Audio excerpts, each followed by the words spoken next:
গ্রামের শান্ত ছেলে আকাশ, তার চঞ্চল সৎ বোন মিমি এবং তাদের বৃদ্ধ বাবা রহমান সাহেবের একটি সাধারণ সন্ধ্যার গল্প।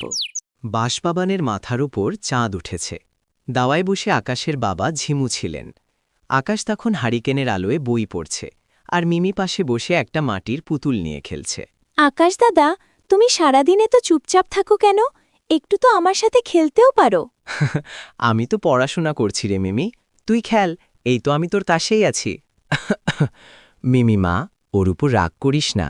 আকাশ তোর বড় ভাই, ও তোকে খুব আগলে রাখে। জানি বাবা, কিন্তু মা চলে যাওয়ার পর আকাশ দাদাই তো আমার সব। ও কথা না বললে আমার ভালো লাগে না। আকাশ বই বন্ধ করে মিমির হাত ধরল।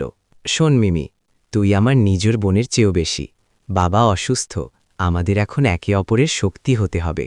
তুই হাসলে এই বাড়িটা শান্ত থাকে না, আর সেটাই আমার ভালো লাগে। তোরা মিলেমিশে থাকলেই আমার সব কষ্ট দূর হয়ে যায়।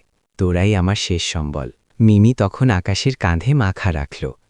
বাইরে ঝিঝি পোকার ডাক ছাপিয়ে এক অদ্ভুত শান্তি নেমে এলো তাদের অভাবের সংসারে।